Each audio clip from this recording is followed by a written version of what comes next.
Hi guys, thanks for joining us. I got a few great people with me. I have Quinton, Jose Rodriguez, Quinton Edge, Jose Rodriguez, and Ivan Vedrov. And I just wanted to kind of get everybody together and just talk to you about the business and the importance of accountability in this business. And I don't know if, I'm sure he remembers, but I don't know if he realizes, but Ivan was probably one of my early accountability partners, so I asked him to join us. And we used to talk a lot between appointments, and I didn't know what was going on, but I found out after the fact that Quinton and Jose were actually accountability partners as well and pushed each other to Hall of Fame.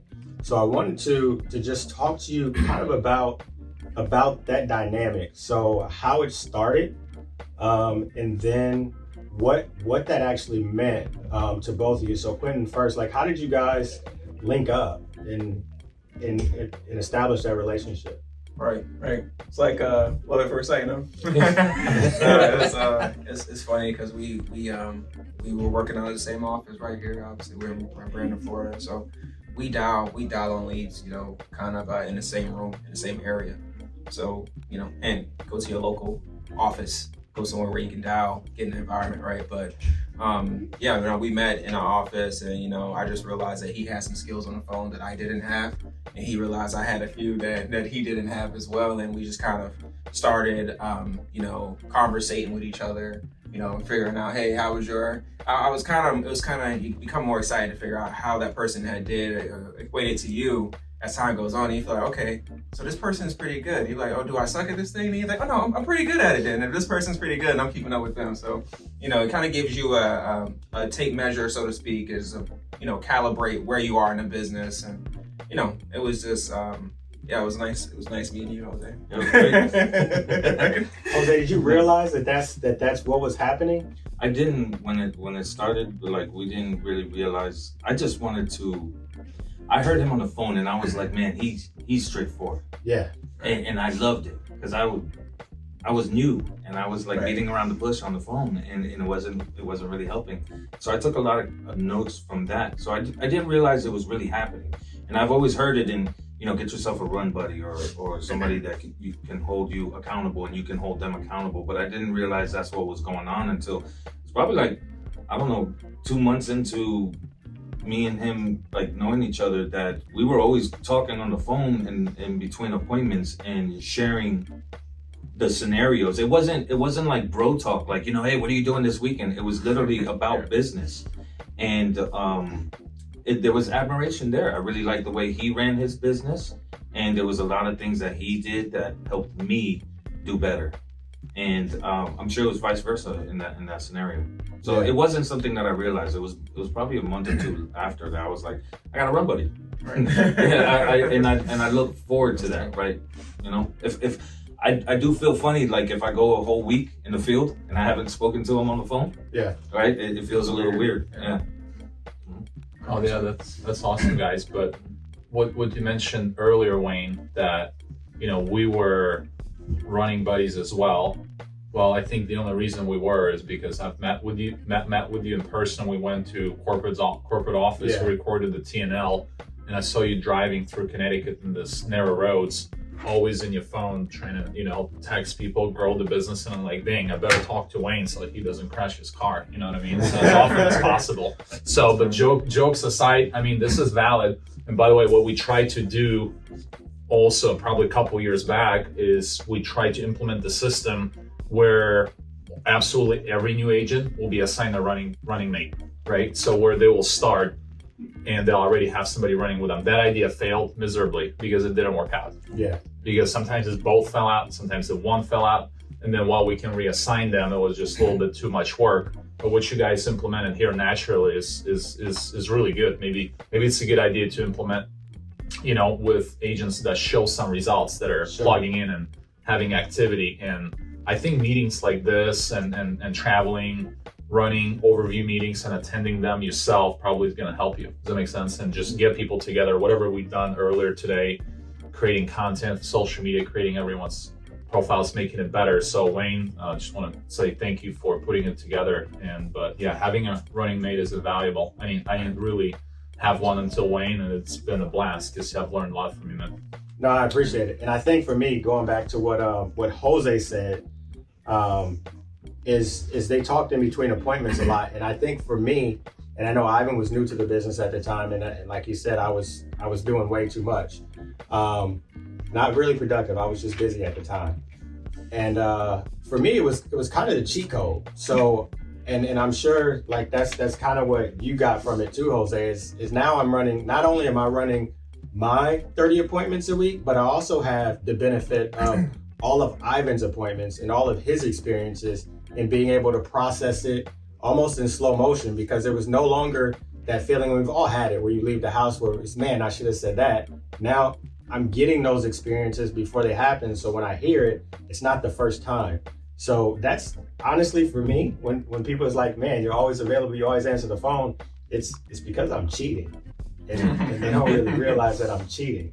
No, but there's truth to that. I mean, there's plenty of times where in the conversation, he's telling me about his appointment, and we get into conversation how that might have been better or could have went in a different direction, and then I turn around going to my appointment and I face the same exact thing we just talked about. Yeah. It just kind of prepares you for those scenarios, and it happens a lot because, I mean, the reality is you run 30 appointments a week, it's going to get a little redundant on the scenarios that you run into, so that'll happen a lot often or more often when you get into conversation, then you go and you face that exactly what you talked about.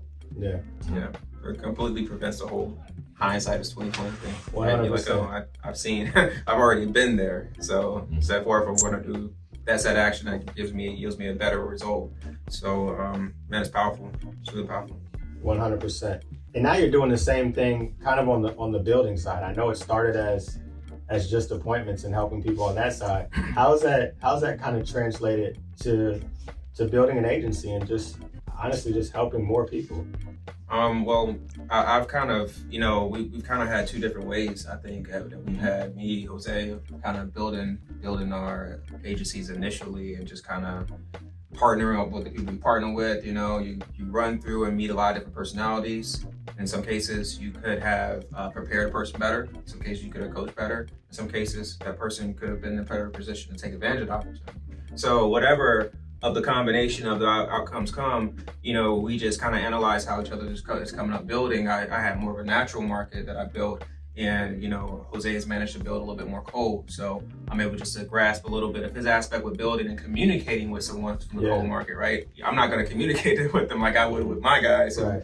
Obviously I've known for years, and we can kind of communicate with each other on a different level, be a little bit more direct, move the niceties to the side just a little bit and just kind of get straight to it. Whereas to someone you're partnering with, obviously, you want to keep that person's respect and let them know that, hey, I care about you still, but I want you to do the right thing here and get a better result. So I'm getting a lot of that from learning the patience that it takes to deal with somebody who's you didn't grow up with.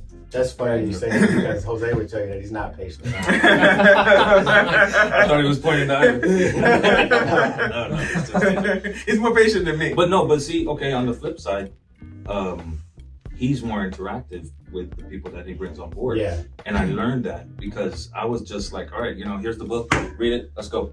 You need me, call me, right? Mm-hmm. And he's like creating a relationship with somebody that's about to be on his team. And I really value the way he organically builds a warm market team and had great camaraderie with them that I didn't have with my team. And I was like, I need to start to focus on that and get to know who I work with a little bit more. So the Run Buddy thing is not just for running appointments, it's full aspect of the business. Because now at this point, now that we have that kind of relationship, like he was mentioning earlier, I'll go one direction in trying to build my team while he goes in another direction. If I see him have success or he sees me have success, we'll implement those things into, and it allows us to cover more ground at a faster pace than trial and error, just me on my solo path. So it makes it a lot easier in that aspect. Mm-hmm. Yeah. Same thing working with Ivan. Obviously, his insight and intellect and his just perspective overall has completely changed and shaped the way that I interact with you guys and pull the same things that you guys talked about each other from you two as well. And before Ivan, it was the same with Mark.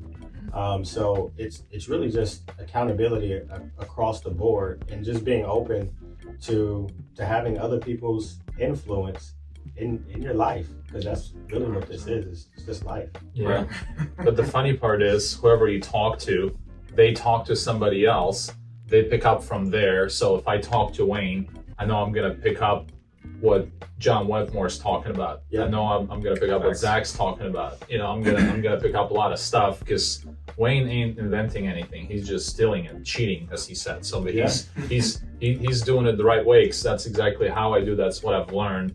Copycats win at the scale. So, but anyways, on the note of what you guys said, I mean, I definitely admire what you've done, Quinton, you know, with building with the war market. And I mean, some people say it's easy, but as you said, it's not really that easy, because you got a challenge, and you cannot really approach them the same way you would approach cold market.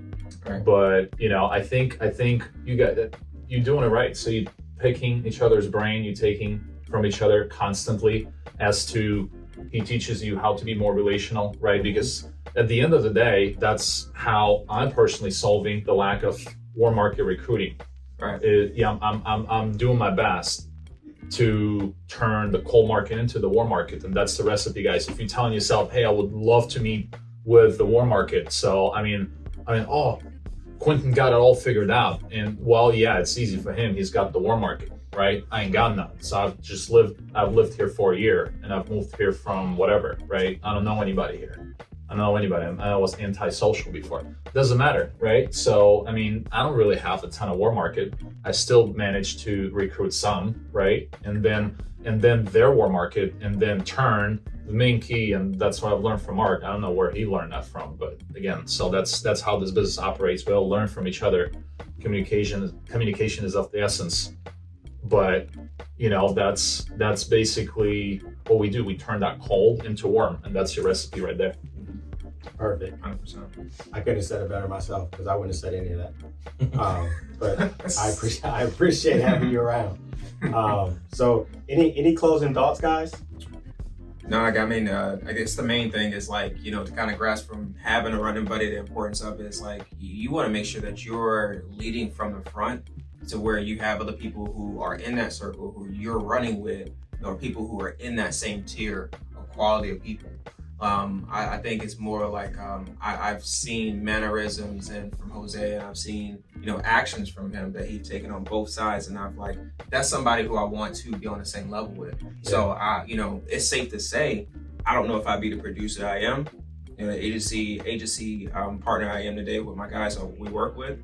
I don't think I'd be that same person without his influence. Absolutely. It could have been very well a different story. That's right. So you don't know who's going to push you to that level. So I think that's super important. But then find somebody to run with, find somebody, you know, don't be closed in, ask a lot of questions. I think that's something that I'm going to focus on personally this year, just asking a lot more questions for people who are doing better than me. Actually asking that question, not just being in the same room with them and saying nothing, but asking a quality question. So, but yeah, I definitely want to implement that. Yeah, I would say, like, to the people that are watching this, if you just started, exactly like what Wayne was saying, it's a cheat code. You can definitely do it your own and take that long process. Even if you're a fast learner, it's still a long process, because you're solo doing it. But if you find yourself a run buddy that's about the same level as you, and that you can connect with them on a personal level, it's good to have that accountability. Because I can't tell you, just like he said, like, I wouldn't be the producer that I am right now if I didn't have him as a run buddy. And he holds me accountable for a lot of things, and I do the same for him. So don't be shy to copy and paste. Don't think that it's cheating or I want to do it different. We all do the same thing. And so by all means, find somebody to lean into, and somebody that'll lean into you. It definitely helps you grow your business and creates camaraderie there, because I mean, reality, if you're serious about this, you're gonna probably be in this industry, you know, for the rest of your life, and it's good to have that kind of relationship with somebody that you're building with. Definitely. No doubt, Jose. So just find somebody who's on fire, attach yourself to that person who's on fire, catch that fire, right? And then when they down, they're gonna catch that fire back from you. So that's the power of it. Right. Yeah. Absolutely. So one person that you're helping because it humbles you and you get to relearn things as you teach it to them. One person where you are and one person you're trying to kind of mimic and get to their level. And you have everything you need in those three people or those three sets of people.